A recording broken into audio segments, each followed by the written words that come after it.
Terça-feira, dia 25 de maio, chegou o dia da comemoração do nascimento do Santo Padre Pio. E hoje temos missa, às 17 horas, na Venerável Hora Terceira do Carmo. Eu conto com a sua presença, aqueles que morarem em São Paulo poderão assistir uma missa linda, maravilhosa, como a missa que o Padre Pio rezava, tá claro? Então, esperando encontrá-los lá, vou estar lá hoje. Nós vamos dar início a um programa especial hoje, falando da vida do Padre Pio, dando um resumo da vida do Padre Pio, mas um resumo cronológico. O que aconteceu em cada época, cada ano, etc. Porque eu estava fazendo aqui, preparando esse material, e fui verificando que quando eu calculava as datas, os anos que o Padre Pio tinha em cada ocorrência, era assustador como ele era jovem, né? É uma coisa impressionante. É isso que vocês vão ver. E no final, nós vamos, aliás, sobre a missa, vocês compartilhando este vídeo, outro vídeo qualquer, com amigos, todos os amigos serão, você inclusive, os amigos serão incluídos na missa, nas intenções da missa de hoje, tá certo? Do Padre Pio. Bom, e aqueles que forem filhos protegidos do Padre Pio, acompanhem a missa com o seu terço do Padre Pio. E aqueles que não forem ainda filhos protegidos do Padre Pio, faça a sua inscrição aqui embaixo e aproveita. Olha que presente. Dá um presente para o Padre Pio hoje, é aniversário dele. Dá um presente para o Padre Pio e peça uma graça em troca. O que você acha? Quando a gente dá um presente e pede alguma coisa em troca, é um bom negócio, né? Então, vamos lá. Não esqueçam. Bom, eu vou dar aqui 10 pontos que resumem a vida do Padre Pio. Isso aqui foi tirado de um livro, o esquema todo, O Perfume do Amor, Padre Pio, O Perfume do Amor, de Helena Bargadano. E ela fez uma lista muito bem feita. Esse vai ser o tema de hoje do programa Padre Pio. Olá, amigos e amigas de Brasil e Portugal. Essa é uma data festiva para todos nós. Salve Maria, meu nome é Odair Gutierrez e vamos entrar agora no programa Padre Pio.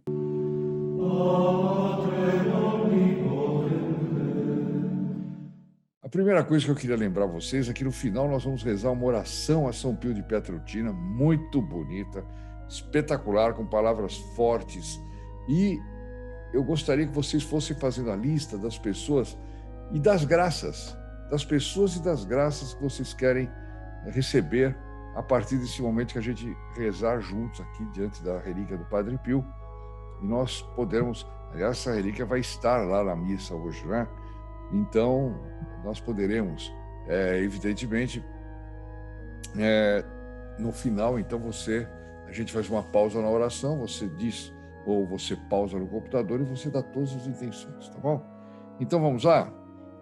Nós dividimos, então, em 10 pontos, 10 partes. A primeira parte é sobre a infância do Padre Pio. O Padre Pio nasceu em 25 de maio de 1887, portanto, se ele estivesse vivo, hoje ele estaria fazendo 134 anos, não é brincadeira, né?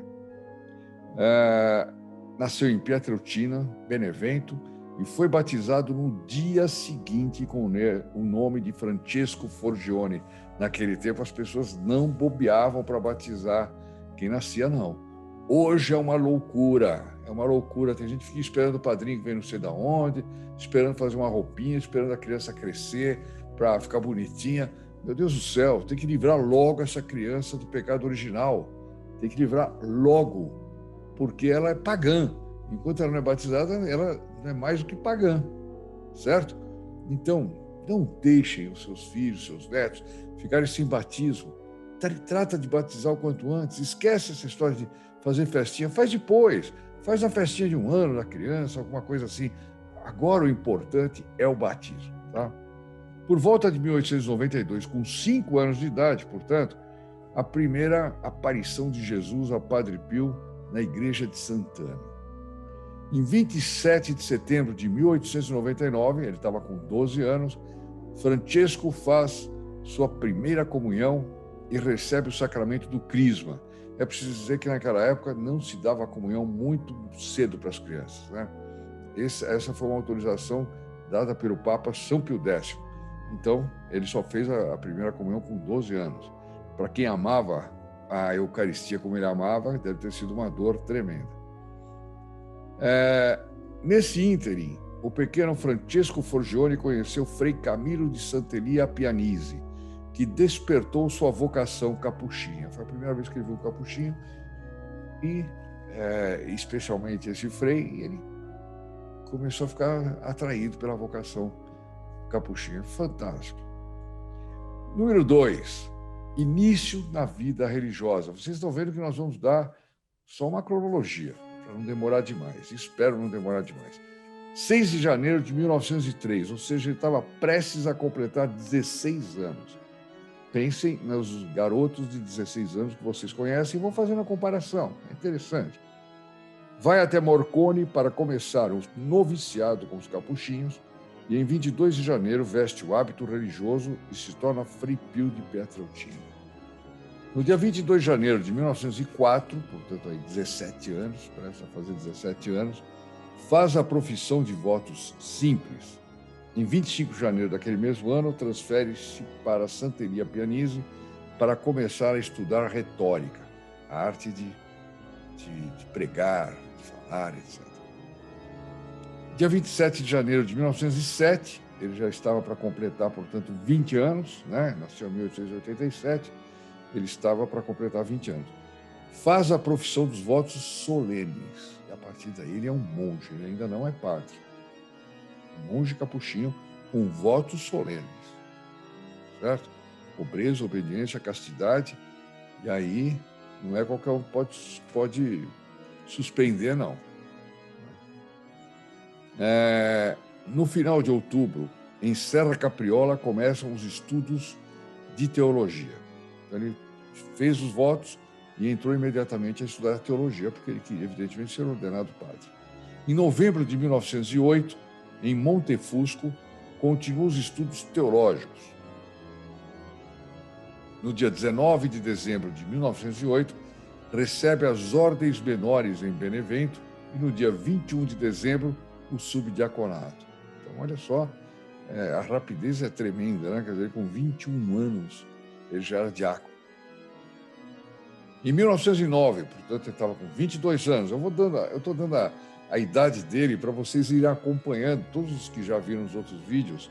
Às vezes, a gente não tem a época em que a coisa se passou e fica um pouco o pé quebrado, né? E a gente sempre imagina tudo aquilo que a gente conta do Padre Pio, dos milagres, etc., a gente imagina com o Padre Pio já idoso, como é a maior parte das fotografias dele, as estampas, os desenhos, etc., né? Não, vamos vendo, vamos imaginando ele com essas idades. Então, em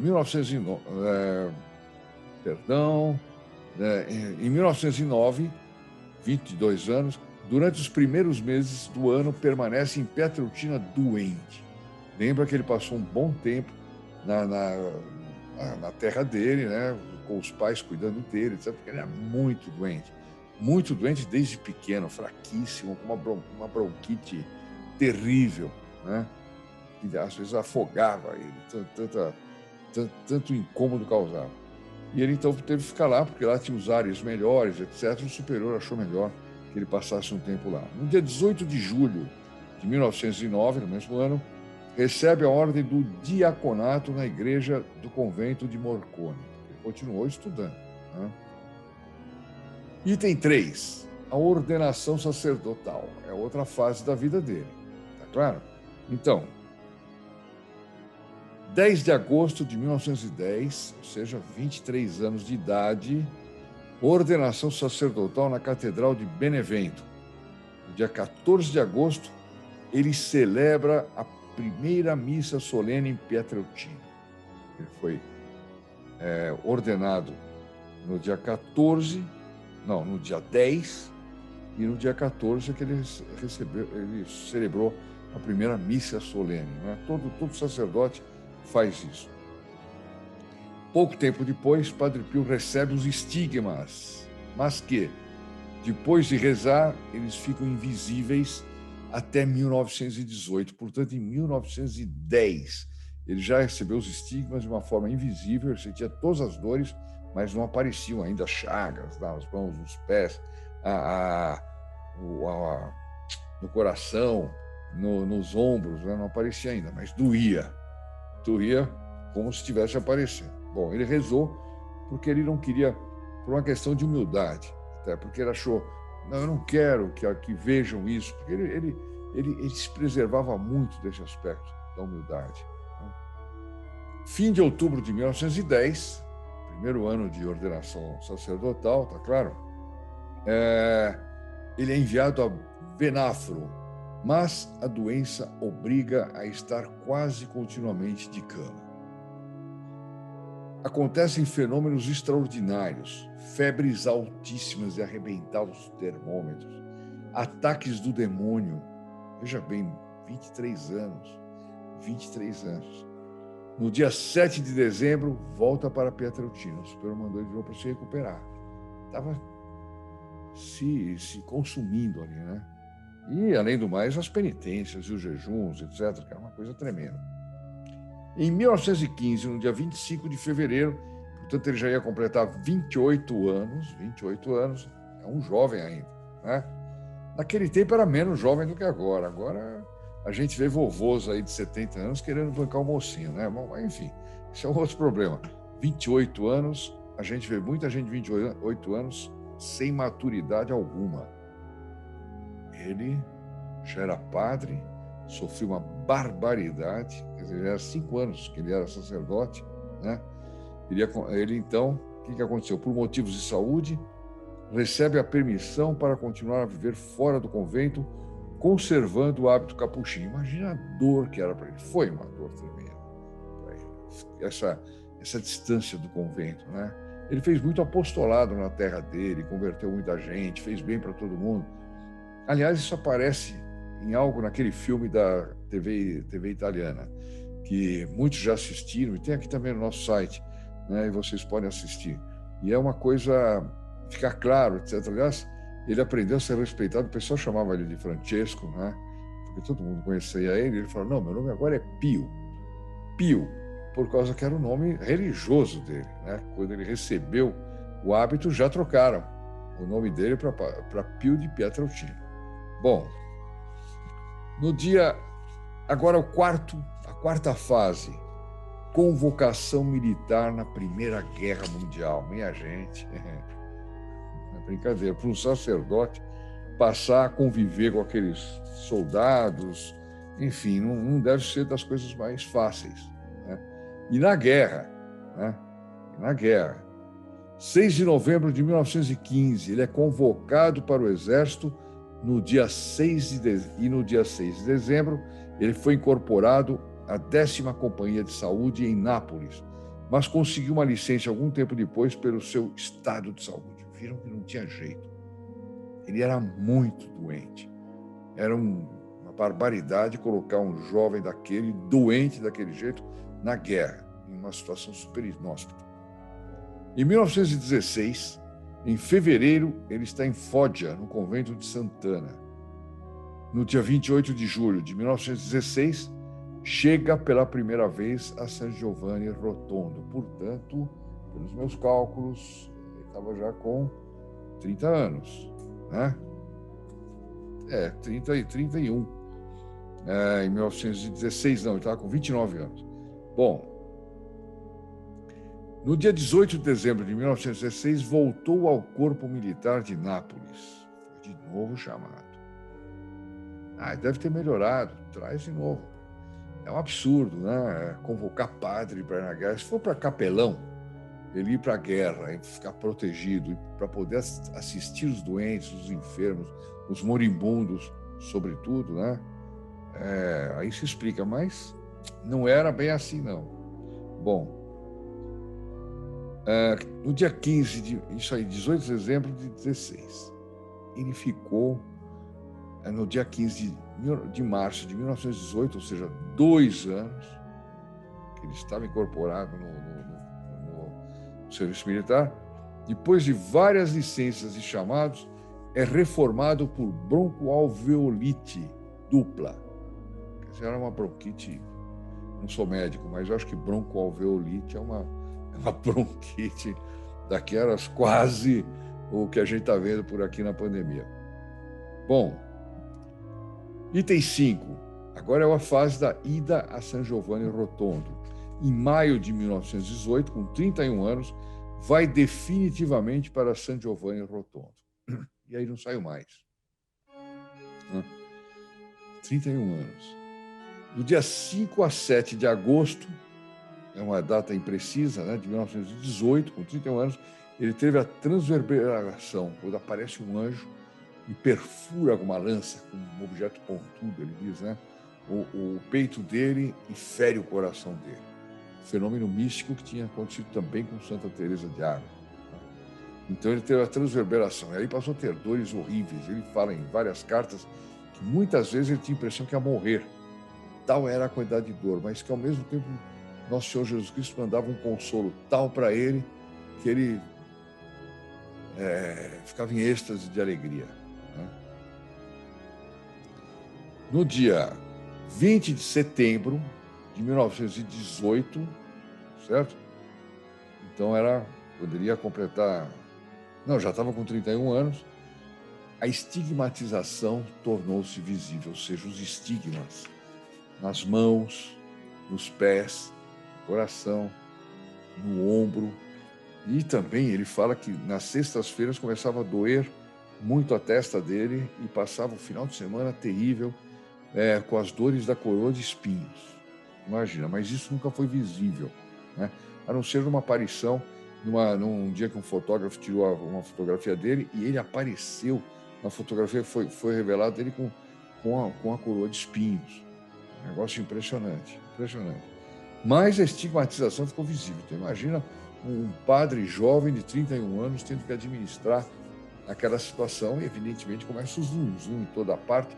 Ele vira quase que objeto de curiosidade, né? Devia ser objeto de reflexão, pensamento, por que ele recebeu esse dom, esse carisma, etc. Mas as pessoas são curiosas, né? São curiosas. E ele sofria muito com isso. Sexta parte da vida dele: investigações e perseguições. Então aí começa. A gente fica imaginando que ele teve perseguição já bem mais velho. Não. Em 1919, no dia 15 e 16 de maio de 1919, portanto, 32 anos, primeira visita médica do Dr. Luigi Romanelli, depois da estigmatização. E começam as denúncias do clero corrupto da Manfredônia. A Manfredônia é a diocese na qual está inserida San Giovanni Rotondo. Quer dizer, o clero que não gostava dele, o clero que não era bom, corrupto, né, começou a espalhar boatos, perseguir, mandaram esse bispo, esse Luigi Romanelli, para olhar, etc. Enfim, isso já está contado por nós em outros vídeos. Eu vou ganhar tempo porque eu estou tentando me manter aqui apenas na cronologia, tá certo? Vale a pena vocês procurarem no nosso canal, porque tem vídeos maravilhosos sobre cada item desse. Bom, em 26 de julho, então maio, junho, julho, 2 meses depois, relatório médico do Dr. Antônio Bignami. Teve outra fiscalização, digamos, né? Outra perícia nas coisas. Era um inferno a vida dele. No dia 9 de outubro, então julho, agosto, setembro, outubro, 3 meses depois, visita médica do Dr. Giorgio Festa, que, aliás, foi o primeiro que reconheceu o papel sobrenatural dos estigmas, disse isso no relatório dele, e o Dr. Giorgio Festa viveu como um grande amigo do Padre Pio. Foi um grande amigo do Padre Pio. Não tanto quanto o doutor... daqui a pouco eu lembro. Eu falei dele ontem eu falei dele sexta-feira, não, na quinta-feira, se não me engano, mas daqui a pouquinho eu vou ter que... Vou chegar nele lá. Bom, em abril de 1920, 33 anos, aí começa jogo duro, a visita do padre Agostino Gemelli.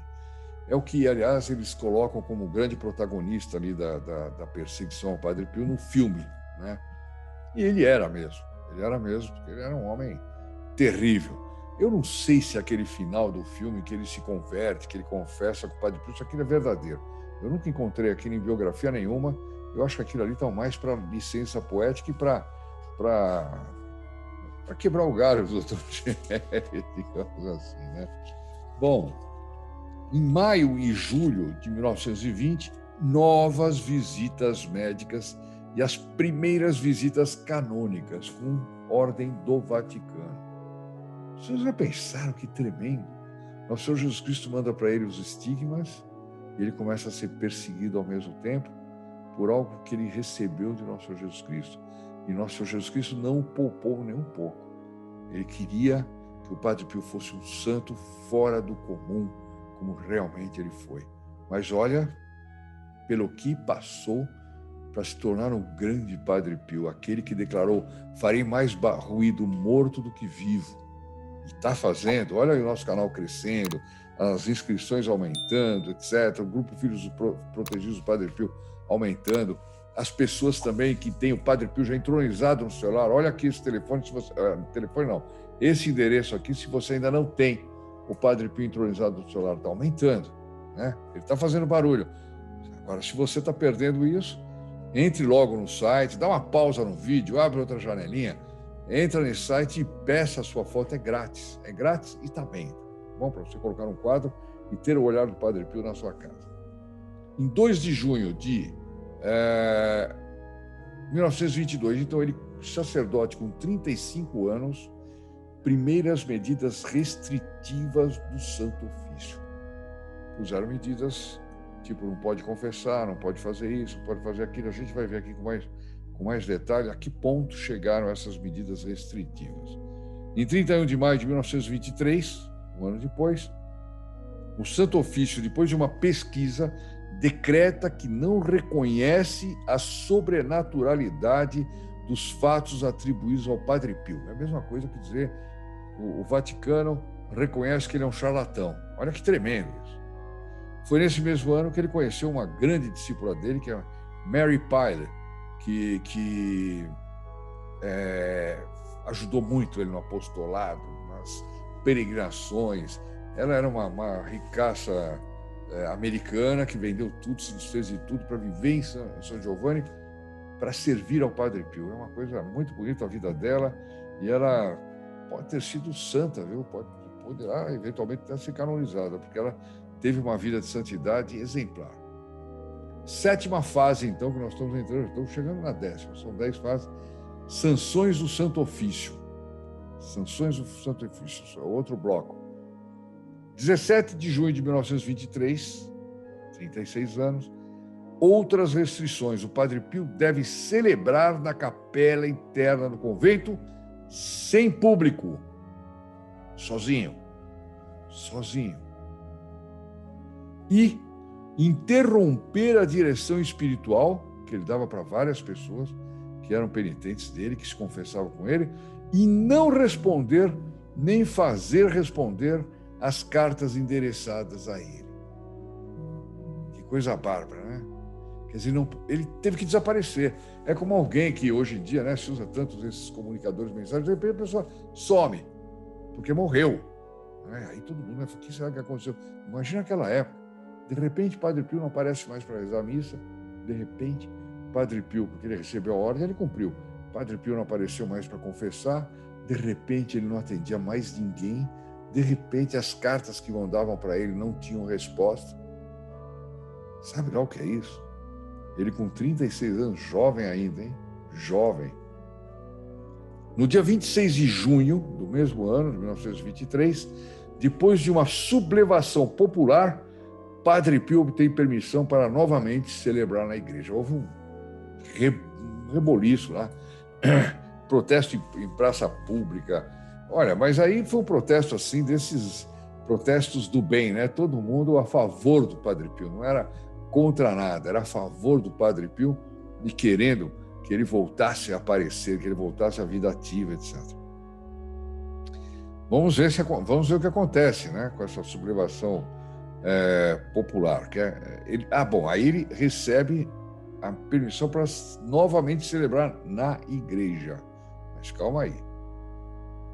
Abril de 1925, ele recebeu restrições sobre o Ministério da Confissão, novas agitações populares.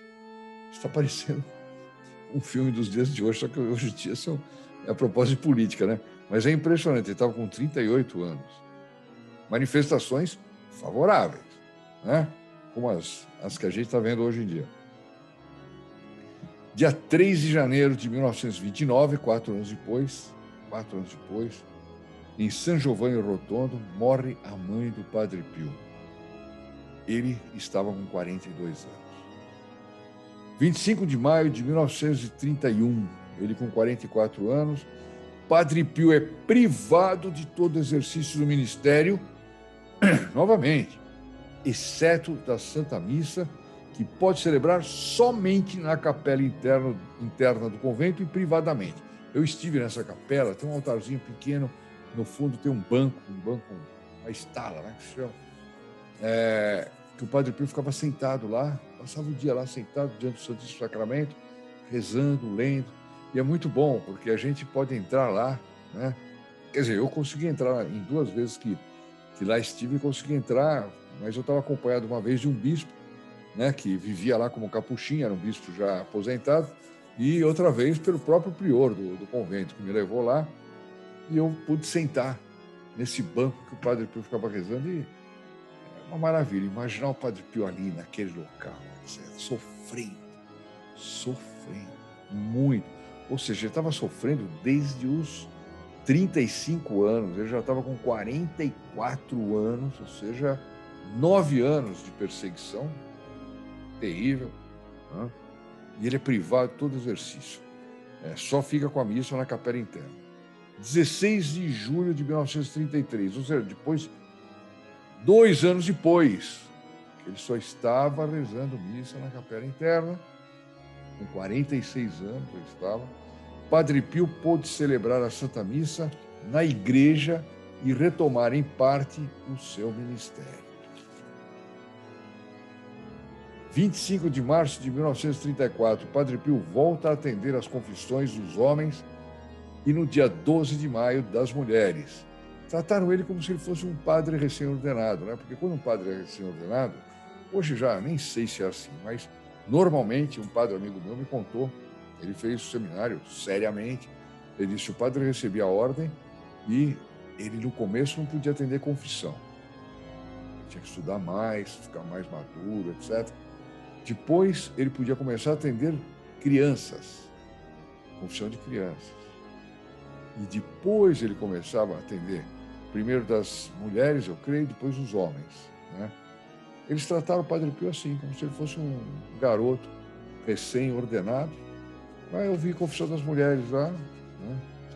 E depois você vai entrar na normalidade e ouvir confissão de todo mundo.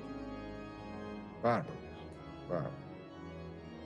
Em 1935, ele conheceu o grande amigo dele, o Dr. Sanguinetti, Guglielmo Sanguinetti, que nós falamos dele na semana passada, né? E aí, ele conhece isso, e 5 anos depois, o Dr. Sanguinetti voltou lá, porque ele disse para o Dr. Sanguinetti: você vai construir meu hospital. E o Dr. Sanguinetti precisou de um tempo para poder vender as propriedades dele lá no norte da Itália, comprar uma fazenda para ter uma renda, enfim, e mudar-se para San Giovanni Rotondo. E quando aliás, ele levantou o problema, vocês viram no vídeo passado, né, no vídeo da semana passada, o problema financeiro. O Padre Pio falou: esquece isso não vai ter. Eu, quando li, falei: puxa, eles vão pagar, vão remunerar ele. Não, o Padre Pio fez ele ganhar um dinheirão na loteria e ele entendeu imediatamente que era para ele largar o trabalho dele na cidadezinha dele e mudar-se para São Giovanni Rotondo. Uma história linda, maravilhosa. Então, em 1940, ou seja, 5 anos depois, naquele tempo tudo levava era bem mais difícil. Houve um ato de criação da Casa Sollievo della Sofferenza, ou seja, fizeram uma reunião inaugural com projetos, planos, cronograma e mãos à obra. No dia 7 de outubro de 1946, morre o pai do Padre Pio em San Giovanni Rotondo. Isso também aparece naquele filme, é uma cena muito bonita. Em 16 de maio de 1947, começam os trabalhos para a construção do hospital e teve a bênção da primeira pedra. Então, veja bem, Em 1940, eles fizeram o ato de criação. Depois, para começar a construir, levou mais 7 anos. Imagina. O terreno era íngreme, nenhum arquiteto queria atender, nenhum arquiteto, porque falou, isso aqui vai despencar, vai cair, está lá até hoje, está lá até hoje. O Padre Pio pegou um mestre de obras e mandou ele fazer, e o homem fez. E ele construiu aquela obra monumental, que nunca sofreu nenhum abalo, né? E o Padre Pio disse para ele assim, está vendo? Os arquitetos não quiseram vir aqui me ajudar, Deus se transformou em arquiteto. Ele era um mestre de obras, era um pedreiro. Bom, então em 1947 começam os trabalhos. Em 31 de janeiro de 1955, primeiros trabalhos para a construção da nova igreja do convento. Até então, era aquela igrejinha que, quando a gente vê nas fotos, uma igrejinha pequenininha, aí fizeram uma igreja grande ao lado, né? Fizeram uma igreja que até hoje funciona, muito grande. Depois, lá atrás, eles fizeram uma espécie de santuário, que eu pessoalmente acho horrível, problema de gosto, né? Onde está o corpo do Padre Pio. Se bem que cada vez que tem uma festa especial, ele vem para a igrejinha. E eu fiquei muito impressionado que as atividades se dão mais, a minha percepção é essa, pelo menos, se dão mais na igrejinha do que nesse local aí, chamado de santuário. Bom, então vamos lá, primeiros trabalhos da construção da nova igreja. Então, ao mesmo tempo que estavam fazendo o convento, né, daí 8 anos já estavam arrumando, construindo a nova igreja do convento. 5 de maio de 1956, Padre Pio com 69 anos, olha gente, 69 anos, sofrendo aquela bronquite, perseguição, os estigmas, olha lá, era um homem sofrido, bem sofrido. Tem nada a ver com 69 anos de hoje, nada a ver. Aí se deu a inauguração da Casa Sollievo della Sofferenza, ou seja, levou 9 anos de construção. 9 anos de construção, quer dizer, impressionante. Então, veja bem, naquele vídeo, perdão, naquele vídeo, eu falei o quê? Que ele em 1956 estava com 69 anos? Naquele vídeo de inauguração, o Padre Pio tinha 69 anos, aquele vídeo que nós postamos na semana passada ou retrasada, e que o Padre Pio faz um discurso lindíssimo, maravilhoso, etc. Ele já estava com 69 anos, não é brincadeira. 1º de julho de 1959, consagração da nova igreja, que tinha sido construída. 10 de agosto de 1960, o Padre Pio, com 73 anos, comemorou o jubileu sacerdotal do Padre Pio. O jubileu sacerdotal que jubileu 50 anos, né, de sacerdote. Uma coisa maravilhosa. Bom, aliás, ele ainda continuava sob esquema de perseguição. Só 4 anos depois é que ele foi totalmente reintegrado e, portanto, ele não teve direito a tudo que um padre tem direito quando comemora o jubileu, que é uma missa solene, uma missa pontifical, uma coisa espetacular. Nada. Assim ele passou 50 anos, jubileu. Oitavo bloco que nós vamos ver aqui, os últimos anos do Padre Pio. 30 de janeiro de 1964, Padre Pio, quando eu digo que ele é um santo do nosso tempo, é porque nessa data eu tinha 10 anos. Então, do meu tempo ele é. Não sei de vocês que estão me ouvindo. Em 30 de janeiro de 1964, Padre Pio é completamente reintegrado pelo Papa Paulo VI, que suspende todas as suspeições, investigações, etc. Então, vejam bem que barbaridade. Ele teve 45 anos de perseguição. Gente, não é brincadeira. Não é brincadeira. Ou seja, toda a vida principal dele, porque ele vai falecer daqui a 4 anos. O grosso da vida dele passou com perseguição. Tem gente que chora por qualquer coisinha, né? Ninguém me dá valor, Imagina você ser caluniado e perseguido durante 45 anos e crescer em santidade, converter pessoas sem parar, sem parar. Está aí os nossos vídeos contando milagres de conversões.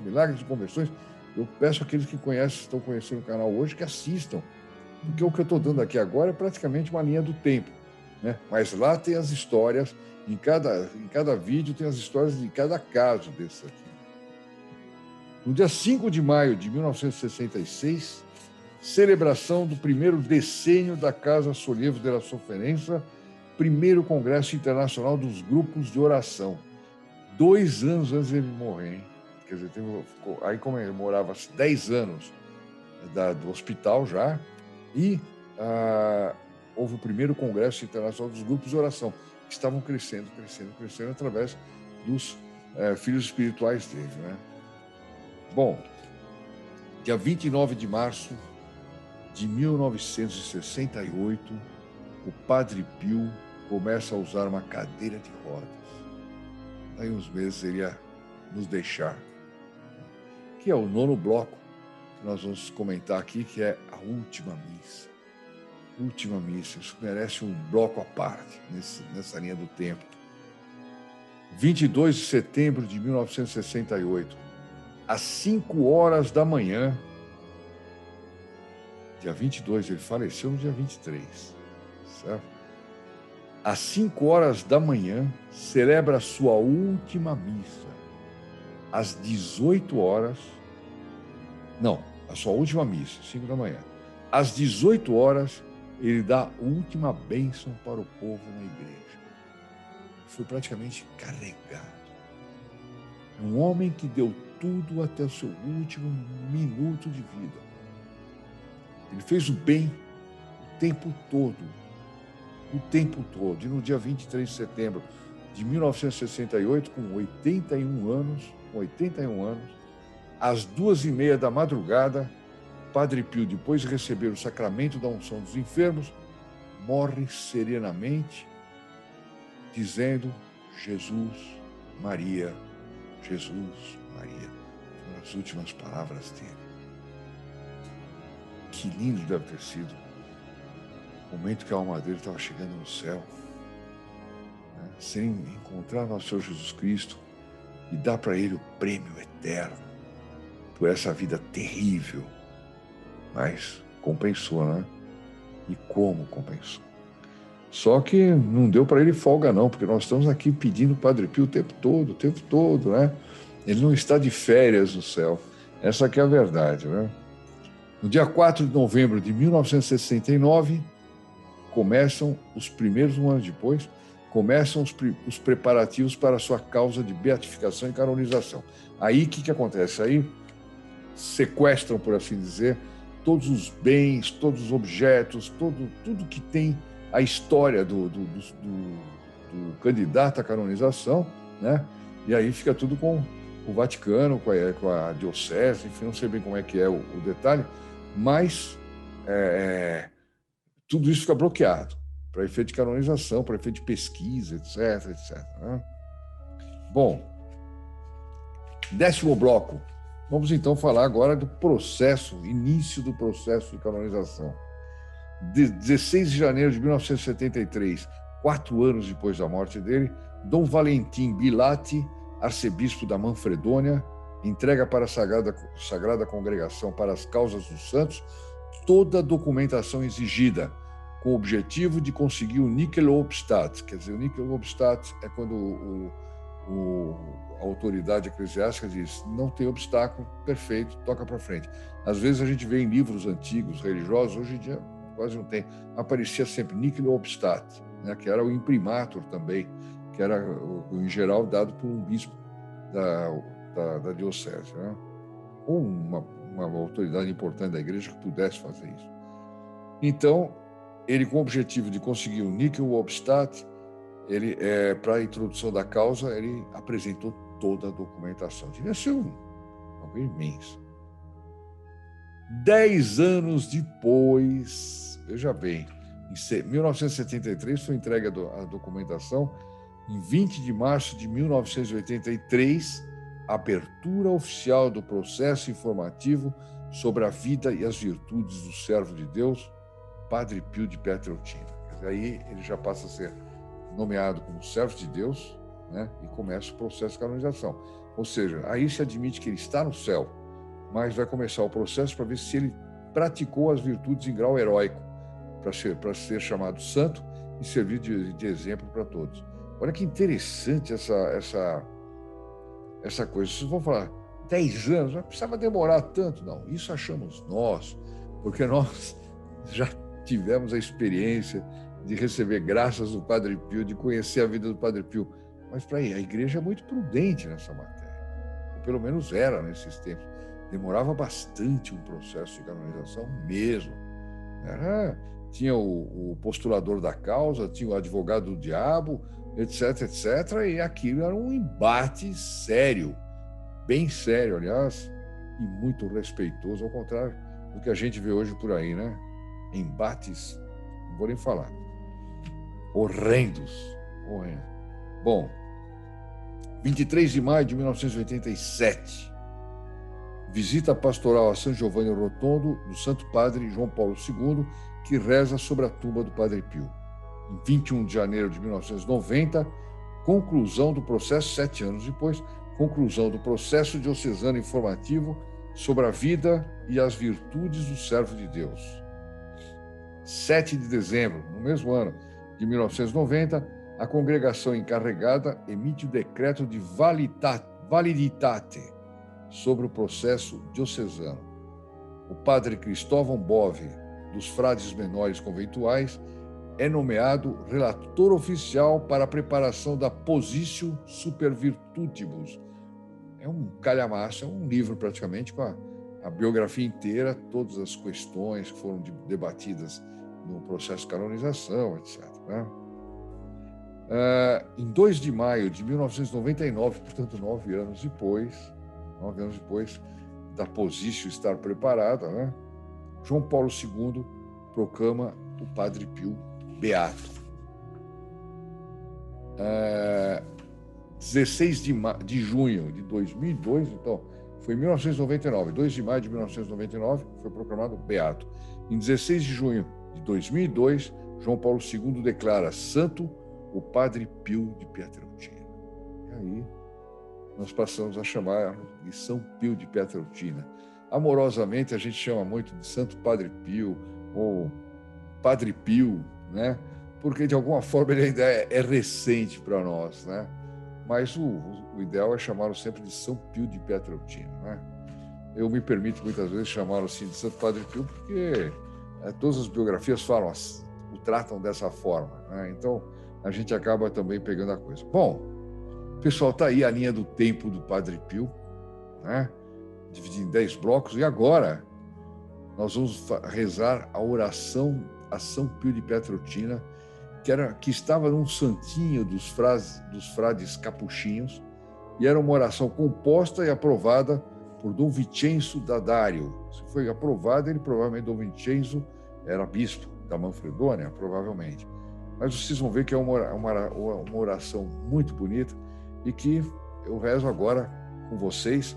Na hora que eu disser fazer o pedido, faço uma pausa, vocês coloquem todas as suas intenções nas orações, os nomes das pessoas que você quer agraciar com uma graça do Padre Pio, alguma coisa assim, tá bom? Então vamos rezar? Em nome do Pai, do Filho e do Espírito Santo. Amém.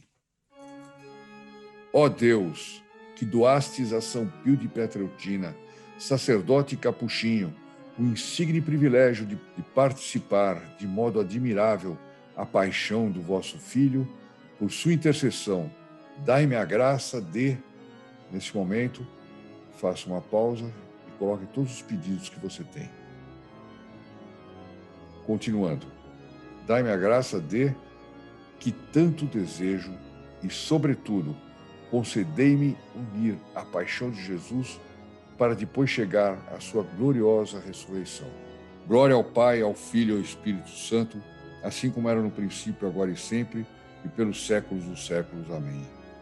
Glória ao Pai, ao Filho e ao Espírito Santo, assim como era no princípio, agora e sempre, e pelos séculos dos séculos. Amém. Glória ao Pai, ao Filho e ao Espírito Santo, assim como era no princípio, agora e sempre, e pelos séculos dos séculos. Amém. Em nome do Pai, do Filho e do Espírito Santo. Amém. São Pio de Pietrelcina, rogai por nós.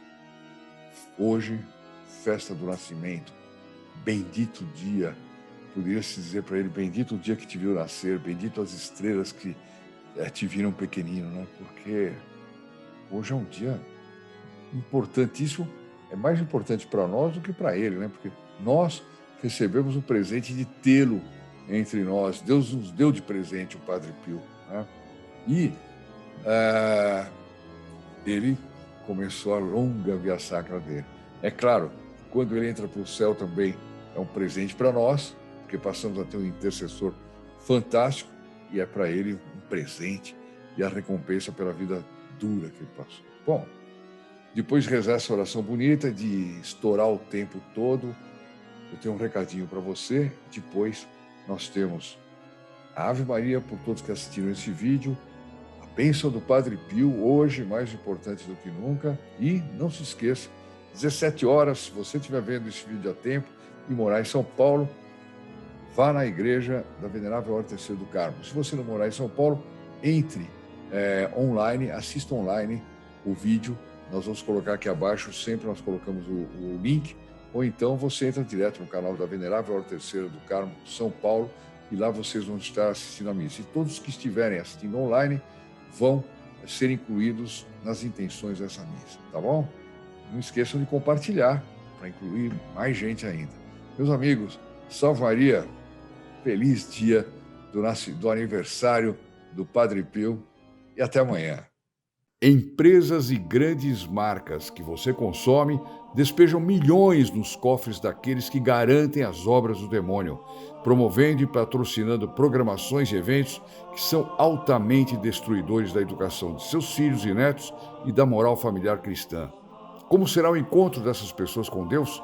Eu quero que o seu encontro com Deus seja totalmente diferente. Por isso, insisto em sua pequena contribuição patrocinando este apostolado. Inscreva-se no grupo Filhos Protegidos do Padre Pio. Ligue agora para 0800 006 1223 e, no ato de sua inscrição, correspondente a R$ 2 por dia, ou seja, R$ 60 mensais, você vai ganhar de presente um lindo terço do Padre Pio. Você terá também seu nome inscrito em mais de 72 missas anuais, além de outros presentes que nosso plantão de atendimento lhe informará. Vamos agora rezar uma Ave Maria pelos pedidos de todos aqueles que assistiram nosso vídeo de hoje, suplicando ao Padre Pio que os abençoe neste dia. Ave Maria, cheia de graça, o Senhor é convosco.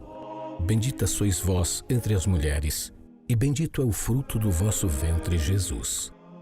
Santa Maria, Mãe de Deus, rogai por nós, pecadores, agora e na hora da nossa morte. Amém.